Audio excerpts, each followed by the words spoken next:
Buenas tardes, hoy les vamos a presentar la actividad número 8, la cual trata sobre un tema fundamental que son combinaciones y permutaciones. Esta presentación ha sido elaborada por Helen Sofía Costa Cabrera y Laura Valentina Murcia Morales. En esta presentación abordaremos 4 puntos principales. Primero, la presentación general del tema. En segundo lugar, definiciones y fórmulas. En tercer lugar, conclusiones y por último, los anexos. En la primera parte del informe presentamos el objetivo principal del trabajo, que es aplicar técnicas de conteo como las permutaciones y combinaciones para analizar las preferencias alimenticias de la comunidad universitaria. A partir de los datos recolectados, lo que buscamos es diseñar menús semanales que sean equilibrados y variados con base en evidencia estadística. La idea es que estos menús se adapten a los gustos tanto de los estudiantes como del personal. En esta diapositiva presentamos las fórmulas y las definiciones de las permutaciones, que son una técnica de conteo utilizada para determinar de cuántas maneras se puede ordenar o disponer elementos teniendo en cuenta el orden. Existen dos tipos principales de permutaciones. La primera sería permutaciones sin repetición, que se usan cuando todos los elementos son distintos. Ahí pueden observar la fórmula donde n es el número total de elementos disponibles, r es el número que queremos ordenar y n factorial el producto de todos los elementos enteros positivos hasta n.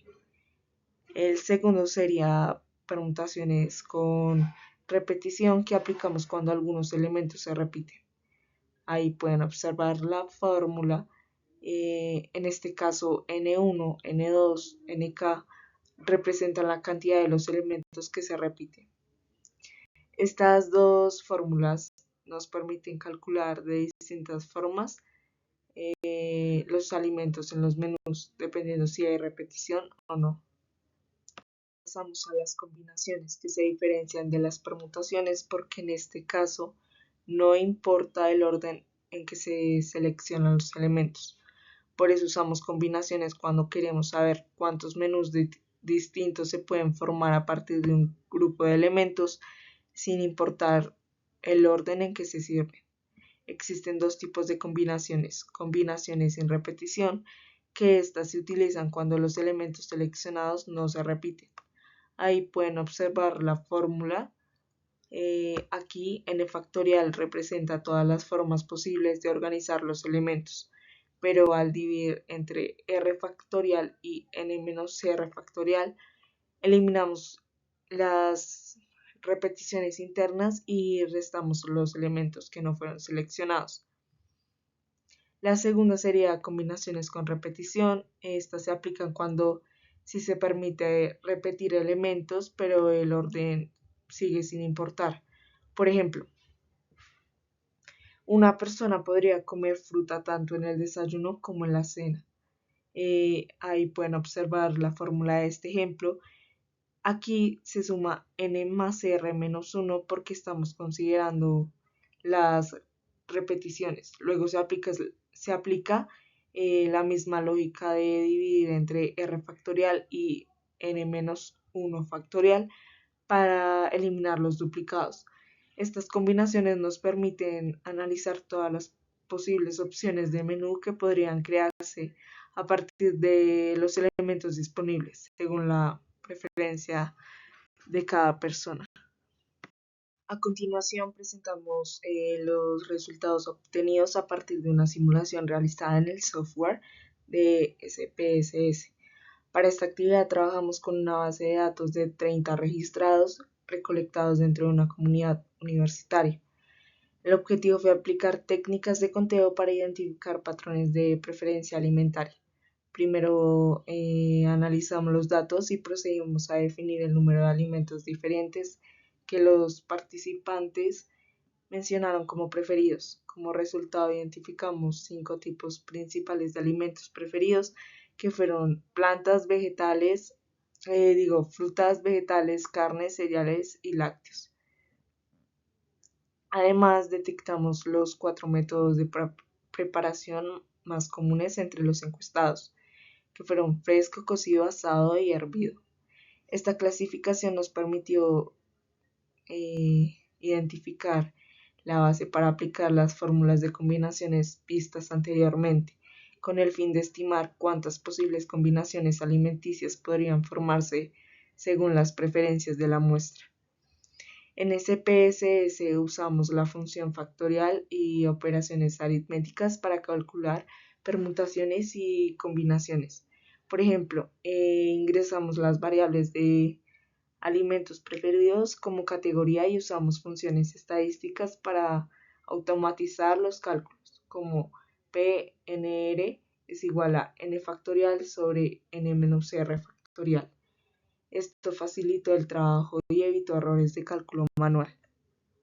Aquí vemos 3 cálculos importantes basados en permutaciones. Primero respondemos a la pregunta ¿cuántos menús diarios se pueden hacer combinando 3 comidas, el desayuno, el almuerzo y la cena, usando 5 alimentos distintos? Usamos la fórmula de permutación sin repetición, ya que cada alimento solo se usa una vez por día. Esto nos da un total de 60 combinaciones diarias posibles. En el segundo punto, básicamente repetimos el cálculo, pero enfocado en la idea de distribuir estos mismos alimentos en diferentes momentos del día. Nuevamente el resultado es 60. Y por último, si queremos saber cuántos menús distintos se podrían crear durante una semana completa, es decir, durante 7 días, pero ampliando a 25 opciones distintas entre alimentos y formas de preparación, obtenemos un total de más de 3 millones de combinaciones posibles. Esto demuestra cuán, variable, cuán variadas pueden ser las opciones alimenticias a lo largo de la semana. Resultados. En esta parte se calculó cuántos menús diferentes se pueden hacer a lo largo de una semana partiendo de 7 alimentos diferentes. En el punto 4 se busca cuántas combinaciones distintas de comida diaria se pueden hacer sin repetir alimentos en un solo día. Usamos una combinación porque el orden no importa y eso da 35 combinaciones posibles por día. Si multiplicamos esto por 7 días de la semana, elevándolo a la potencia, obtenemos más de 64.000 millones de combinaciones semanales. En el punto 5 sí importa el orden, por ejemplo, que sea en el desayuno, en el almuerzo o en la cena. Así que usamos permutaciones. Esto nos da 210 formas distintas de organizar los 3 tiempos de comida en un día. Si lo llevamos a la semana, elevamos ese número a la séptima potencia y obtenemos más de 1.8 cuatrillones de menús semanales posibles. Esto muestra lo grande que puede ser la variedad si se combinan los alimentos de distintas formas a lo largo de la semana. Para concluir, el análisis de las preferencias alimenticias llevado a cabo mediante técnicas de permutación y combinación permitió evidenciar la gran variedad de opciones múltiples al momento de organizar los menús diarios y semanales en la cafetería del campus universitario. Esto demuestra que incluso con un número relativo pequeño de alimentos es posible generar múltiples configuraciones de menús que puedan satisfacer distintos gustos y necesidades nutricionales. A través del uso de permutaciones se observó que el orden de los alimentos importa. Por ejemplo, que se sirve en el desayuno, en el almuerzo y en la cena. Al considerar 3 comidas principales al día y 5 alimentos diferentes, se identificaron más de 210 combinaciones posibles por día, lo que muestra una alta variedad para planear menús sin repetir exactamente la misma estructura. Por otro lado, al aplicar combinaciones donde el orden no es relevante, se comprobó que con solo 7 elementos diferentes se pueden generar decenas de millones de posibles combinaciones semanales. Esto indica que sin necesidad de contar con un número excesivo de insumos, se pueden crear menús diversos, equilibrados y atractivos para las personas. Estas herramientas facilitan la toma de decisiones en la planificación, ya que ayudan a evitar la monotonía, mejorar la variedad de los menús y con ello se incrementa la satisfacción de los comensales, quienes perciben mayor la calidad del servicio. Adicionalmente, el uso del software SPSS permitió realizar los cálculos con mayor precisión y eficiencia, lo cual respalda los resultados obtenidos y demuestra cómo el análisis estadístico puede tener aplicaciones prácticas en áreas como la alimentación institucional, la gestión de recursos y la mejora de servicios. Este estudio no solo muestra cómo se pueden optimizar los menús desde una perspectiva matemática, sino que también destaca el valor del análisis cuantitativo en la planificación estratégica de los servicios alimenticios, promoviendo una gestión más racional, versátil y orientada a la satisfacción del cliente.